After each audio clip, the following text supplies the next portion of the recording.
It's really hard to get any sense of what life was like in the past. This week, I'm going to take you on a journey to medieval Norwich by investigating the Leet Roll of 1288 and considering the social realities that it exposes.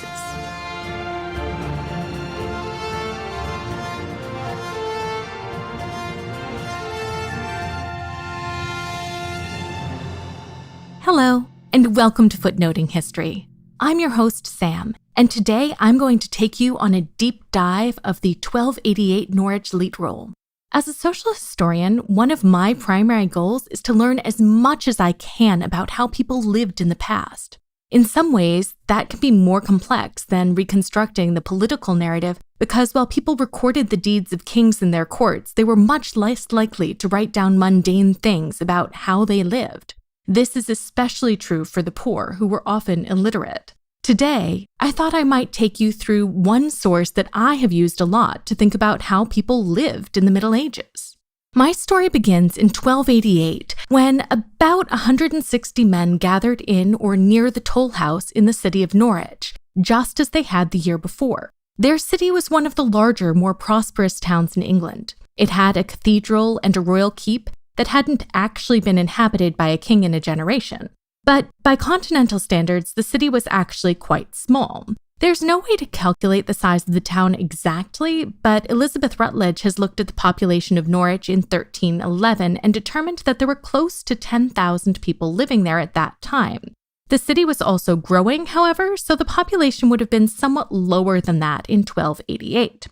The men who assembled in the public square in Norwich were called capital pledges, and it was their job to report the misdeeds that had taken place in their section of the city over the past year. This mechanism for reporting misbehavior was a common one, and was used to report misdemeanors in both cities and villages. Norwich was large enough that it was divided into 11 subleets that corresponded to parish boundaries within the city. Each of these areas was represented by at least 12 men, though some of the wealthier areas of the city actually had significantly more capital pledges, which suggests that service as a capital pledge could allow men to protect their business interests.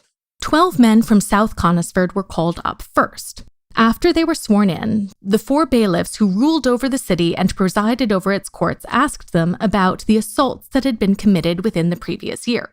They recalled that Arnauld de Castro had drawn blood from Pube de Promholm and that Nicholas Leger had wounded a stranger in the street. They reported that John de Witten had been beaten up by men who were already in the custody of the bailiffs. Reading through the court rolls, you might notice that there were a lot of men named John. In fact, studies of naming patterns in England revealed that almost half of men in England were named John. It wasn't even unusual for a man to name more than one of his sons John. This may have happened in part because only about half of the population lived past the age of 10, so occasionally a second son might simply have been a replacement for the first. But sometimes we can see grown brothers with the same name. This phenomenon likely reflected the common practice of naming people after friends, family members, people you respected, and above all, people you want something from. After all, wouldn't a wealthy man be more likely to help out the neighborhood boy who had been named in his honor rather than some other random boy? And so, the more men there were named John, the more people who were named John after them, and the cycle continued. But let's get back to the makeshift courtroom. Because although the city had a bunch of different courts, it didn't have a designated courtroom yet. After the men in South Conisford had listed the assaults that they were aware of, the bailiffs would have asked them more questions. At some point, they were required to report if any of their neighbors had dumped muck into the street. Because you see, while we envision the medieval city as a disgusting place, and it certainly would not have been clean by modern standards, there were rules. You weren't allowed to leave your garbage in the street. You were not allowed to obstruct a road. You weren't even allowed to dump your excrement upriver from the city, though no one really cared what you did with the water flowing away from the city. So they continued to report more names. At some point, Arnauld Pace stepped forward and confessed that he himself had sold ale at an exorbitant price. Now, be honest with yourselves. If you were summoned to court and asked to report illicit activities, would you report the things that you'd done wrong? I have to admit that I'm not sure I would. But in the records of the 13th century, people did, all the time. They reported the misdeeds committed by their sons and by their wives, and they did so knowing that they would have to pay fines for their misbehavior. What could spur this level of honesty? Maybe they actually cared about order. Maybe they wanted to make sure that things were done properly and that their city was a safe place to live. Maybe paying a fine here and there was a small price to ensure that the system worked effectively. In short, they might have cared more about the well-being of their community than about their pocketbooks. It's also possible that their honesty stemmed from concern for their souls, because before they were questioned, every man was given an oath that they would present misbehavior accurately. In an era when oath-breaking was perceived to have a real impact on one's immortal soul and could imperil a person's chances of getting into heaven, willfully breaking an oath was a much bigger deal than it is today for most people. The Leet records have thousands of indictments, but only 7 of them accuse the capital pledges of withholding information. One final possibility is that the capital pledges actually conceived of themselves different in their capacity as capital pledges than as private citizens, and that in making this differentiation, they were able to look at the world around them in a less biased way, and that was why they were presenting their own misdeeds. And again, we'll never know what the mentality here is, but it's a really interesting aspect to think about. Now, the Leet courts included a lot of misbehaviors that were related to economics. Among other things, the capital pledges were required to report anyone who sold their ale at too high a price. And we have lists of people, most of whom were women, who paid small fines for charging excessive prices for ale. Many historians speculate that these fines were effectively taxes for the privilege of selling ale and that they were not actually punitive. And while that conclusion seems likely given the repetition of names in the lists, the fact of the matter is that sales of ale and bread, 2 of the basic necessities of life in an age where, in spite of economic regulations, water was not safe to drink, were, at least in theory, regulated. There was an unpaid official called an ale conner in most villages and in effectively all towns whose job it was to visit the places selling ale. They were to taste the ale and make sure that it was of good quality, and they were charged with ensuring that ale was sold in regulation-sized containers and for the agreed-upon price. In short, what I'm telling you is that there were measures in place to actively protect consumers in the medieval city.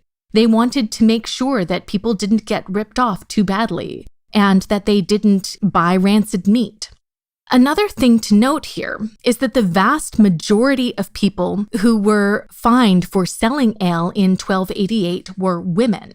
Unlike beer, which was only really drunk in the Netherlands before the mid-14th century, ale is only stable for a couple of days. That meant that it had to be brewed frequently and in small batches. Judith Bennett has argued rather convincingly that once beer was introduced, it became possible to turn it out in huge quantities. Therefore, that beverage, beer, became a more significant source of profit. At that point, the process of brewing was increasingly perceived as a skilled profession rather than just a supplemental source of income. As perception shifted, we see men start to take over the brewing industry. But before the introduction of beer, the vast majority of brewing was done by women. Most of them were not professional brewers. They were wives who sought to supplement their family's income by brewing ale and selling it out of their homes. Now, this can tell us something about women's work in cities. There is significant evidence that a successful woman had to be a jack of all trades. While most of the time women were not treated as masters of the crafts who could run their own businesses and train apprentices, they participated in a lot of different kinds of work.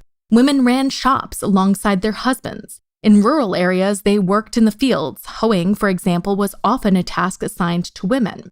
They often learned their husbands' trades well enough that they could run them in the absence of their spouses or even after their husbands died. And there are records of widows being recognized as masters of their crafts. Outside of aristocratic circles, the idea of women as housewives was completely foreign until the end of the 18th century because their labor was absolutely necessary for families to survive. But Although women did real, varied, and often skilled work, they were rarely recognized for it. The society in which they lived was a deeply patriarchal one. You may have noticed that I said before that 160 men gathered to make their reports, and that was completely standard. We have records of thousands of people gathering to report misconduct throughout England, and none of them were women. Women were also excluded from the developing bureaucracies, and unless they came from wealthy families, they were normally barred from receiving a formal education, though the same could be said for most non-elite men. Until she married, a woman was in the household of her father and under his legal authority. She had no right to bring her own suits to court or to trade on her own behalf, unless she convinced a man to go to court on her behalf and sue for her right to trade as a femme sole.